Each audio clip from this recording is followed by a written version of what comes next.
I think because this guy is a real problem for the bail reform movement. Now, we've all heard about bail reform, and I believe bail can use reform. If someone's charged with a non-violent crime and they can't make $500 bail, and that means they won't be able to work and pay the rent, that's a real problem. That needs to be fixed. But that's not where bail reform in the real world stops. It releases violent people too. And those violent people go back to their community and create havoc, the same havoc they got arrested for the first time. And you might think, well, why would anybody want that? Why would anybody want havoc in their neighborhood? But havoc, chaos is not bad for business for everybody. It's bad if it's your neighborhood and you live there.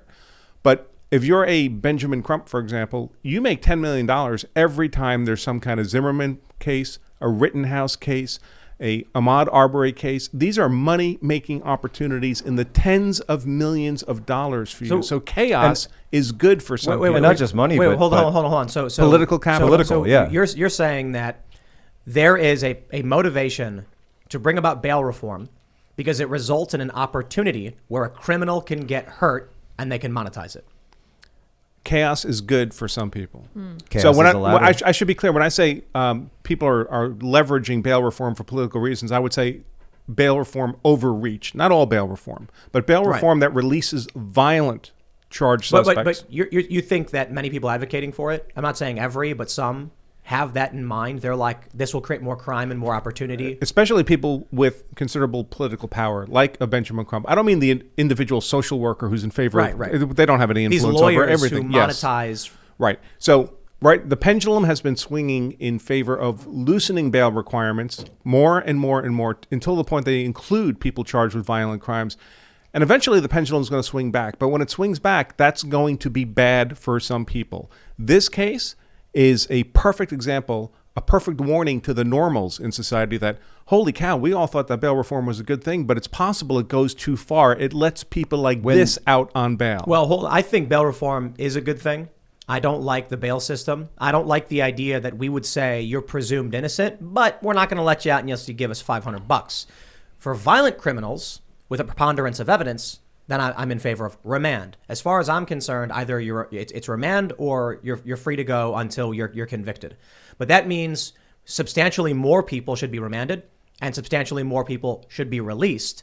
There's also got to be some limitations, like if someone's a repeat offender and you've got past convictions. Okay, well, now you're going to be... That's almost everybody. Well, if that's the case... Sorry, but as a practical matter, you see very few people go through the criminal justice... Of the people going through the criminal justice system on any given day, almost none of them is it their first time. But that, sure. But if someone goes in and they've had a past conviction and then they say, okay, well, it's, $2,000 if you want to get out. I mean, you're going to destroy that person's life outright before you've proven them guilty simply on their past. Well, they could sit in jail for a long time. And there's more. There's too many. I mean, look at Kyle Rittenhouse when he was like, he had to sit there for 87 days and he didn't have, what did he say? He had no running water. Yeah. He was not getting good food. He was losing all this weight. And he was not guilty. So, and he needed $2 million to get him out. And we can talk about the lawyers and all that stuff, but just on the system alone. One aspect that I would, so bail obviously has been around a long time. This isn't some new system that, just was under like the Trump era or something like that. And Trump actually was for, criminal justice reform, although he was focused more on back end than front end. Not that I'm a supporter of the First Step movement, but just, to clarify that.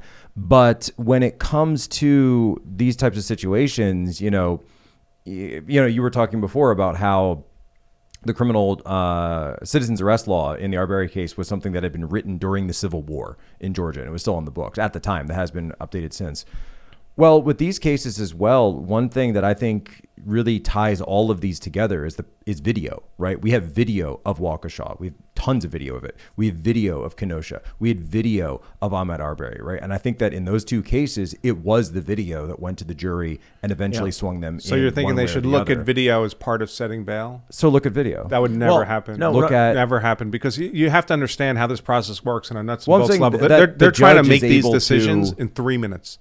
Right. The magistrate is making a bail decision in 3 minutes. He's got an algorithm he uses depending on the degree of the offense, risk of flight. There's a set risk of set criteria that they use, and the state and the defense are going to go down that checklist of criteria, and it's like a little algorithm. It arrives at the bail. So you can't make it part of probable cause?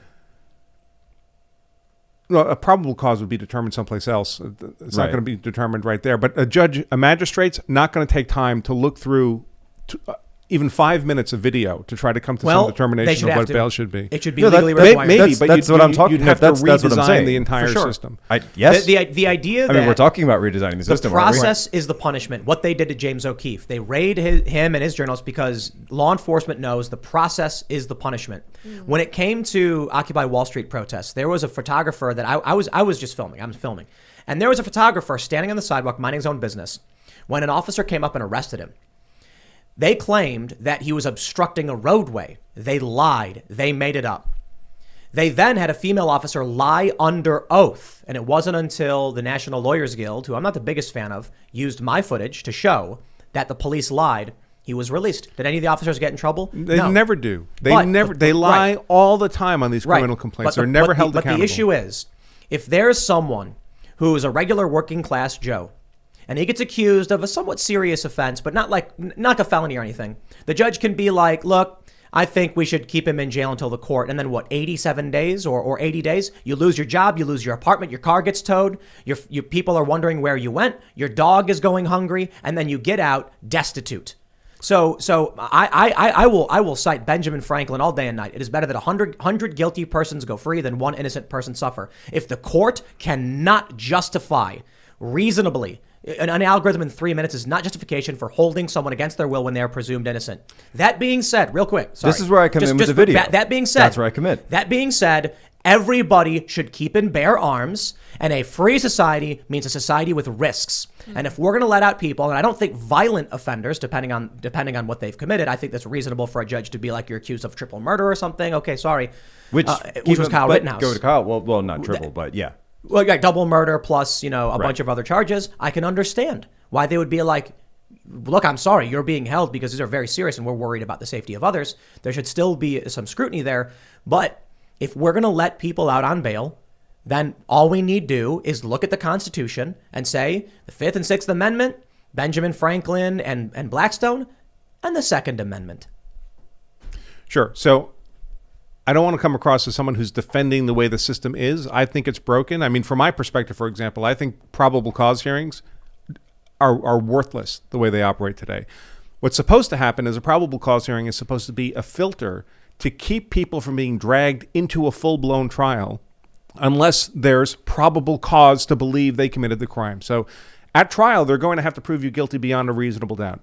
If they can't even show 51% of the evidence going into that process, they shouldn't be able to drag you into the terribly destructive, dangerous risk of a full-blown trial. But probable cause doesn't work that way today. It doesn't work like a 51-degree threshold before you're brought into trial. It's essentially a 0-degree threshold. The prosecutor can say whatever he wants. He can get officers to swear whatever they want. Nothing's ever checked. When things are later proven to not be true, it doesn't matter. They don't say, well, the process that got you into trial was inherently defective, so we're going to let you out. What we need is a genuine probable cause hearing. The reason we don't have one, I'm not defending this. This is just the practical way the system works. The reason we don't have that is because we have so many criminals going through the system. We could never give everybody a genuine probable cause hearing the way the system's designed today. And most of the people going through are criminals. So no one cares that they're not actually getting a probable cause hearing. No one notices until an innocent person gets fed into that system and suffers all the thresher effects of that horribly destructive system. And you see it affecting an innocent person that way. They say justice here's the being example. blind is not always a good thing. Here's the example I'll throw out there, and because justice isn't blind, I don't think. But you've got Kyle Rittenhouse was charged within 24 hours or maybe 36 hours, Yeah. right? If you actually go by the dates, Right. Alec Baldwin, it's still under investigation. We're still reviewing the incident. When we know that this took place on a movie set, I'm sure every single minute of that incident is caught on film. There's no relevant facts in dispute. I mean, on Right. the criminal charge of reckless homicide, we know all the facts. They're Right. not in dispute. And we know the law. The law is not ambiguous there. So the only reason they haven't charged him is because they've decided Because they he's don't Alec want to Baldwin. charge him. That's all. Right. If it was me or you and they decided they wanted to charge us, we would have been charged that day. all day, every day. And correct me if I'm wrong. I'm not a New Mexico lawyer. I mean, I know you're from out west, but crisis management is there a special rule for actors? There's a special carve out in the Alec Baldwin, in the law. In my opinion, and it wasn't my opinion. It was someone on the show who mentioned this. We saw what Gloria Allred said, right? Alec Baldwin had a crisis management firm, most likely. Oh yeah, and he was on the phone immediately. I believe that. And they seeded the fake story about a blank and a misfire and shrapnel because the real story was that Alec Baldwin was handed a gun by someone who wasn't supposed to give it to him, that neither of them had checked the weapon, that it was loaded live, and he chose to, for no reason, seemingly no reason, to pull the hammer back, aim it, and shoot a woman. The scene did not call for that in any way. And it wouldn't matter if it did. And this is what I was saying. I can't remember who was here. We were talking to this. I said, if you walk up to someone, aim a gun, cock the hammer, pull the trigger, what are they going to call that? Intentional homicide. Yes. Alec Baldwin, however, got in front of the story. So what happens when... Well, at the very least, it's reckless homicide. So the intent element is different. You must have... For example, he may not have genuinely not have known the gun was loaded. That would take away the intent. Right, I'm saying... But the fact that he didn't check, that's still reckless. If Alec Baldwin walked in the middle of the street and there was some woman walking down the street... Oh, I see. And he pulled a gun and pointed at her and just shot her, intentional homicide. You would infer intent from that conduct, right? Yes. Alec Baldwin wasn't supposed to aim, cock, and fire a gun in that scene. So what's the difference? I know, the pattern, it's a set, so maybe something's going on. But if the script supervisor and the lead electrician and other witnesses there said he wasn't supposed to be given the gun by that person, and then he chose to point it, with live rounds in it, what's the difference? The difference is that if you're just in the middle of the street, you're not involved in a movie set, and you walk up to a woman, point the gun, pull the trigger, blow her brains out, that conduct is conduct, because we never know intent, right? We can't read inside a person's mind. We're inferring their intent from their conduct. And you can infer from that conduct they intended to shoot that woman because there's no alternative hypothesis consistent with the conduct. There is in the Baldwin case because he was on a movie set. So there may be some other reason why he did this without intending to kill her. But he did kill her. There's no justified reason for her killing her. He could have avoided killing her by taking the simple step of confirming himself that the gun did not have a round in it. It is a violation of standard protocols to aim a weapon. Guns for any are reason. inherently dangerous instruments. The standard of care is strict liability. If it goes off when you pull the trigger and a bullet goes through somebody, that's on you. I think it's murder. You don't get to say, oops. I think it's Gloria Allred had the great line of it. She said, you handed Alec Baldwin that gun, and he decided to play Russian roulette with it. I think people keep giving him the benefit of the doubt at every turn. It's insane to me. We now know the stories were all lies. We know that he had no reason to aim that gun at a person because it's a violation of his decades of security training, of firearms training on movie sets. He's been in movies, action movies. Witnesses have testified he's got multiple training.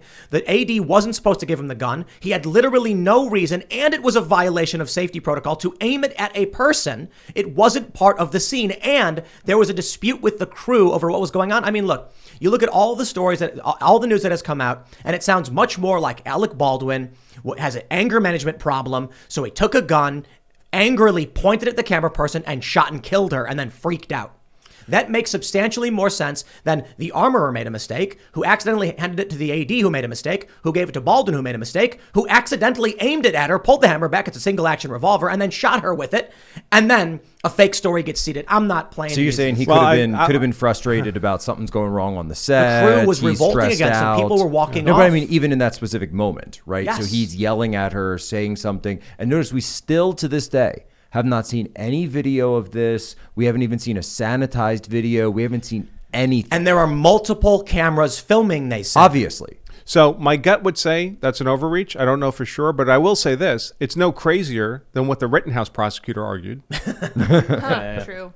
I'd say it's much more reasonable than what he argued. Thanks for checking out this segment from the Timcast IRL podcast. If you want to watch live, you can check out this channel Monday through Friday at 8 p.m. Now, don't forget to smash that like button, subscribe to this channel, and if you want more unfiltered and uncensored content with all of these guests, go to timcast.com and become a member. All of these guests you know and love in exclusive segments on our website where we are unrestricted in what we talk about, so you'll definitely not want to miss it. Thanks for hanging out. We'll see you all next time.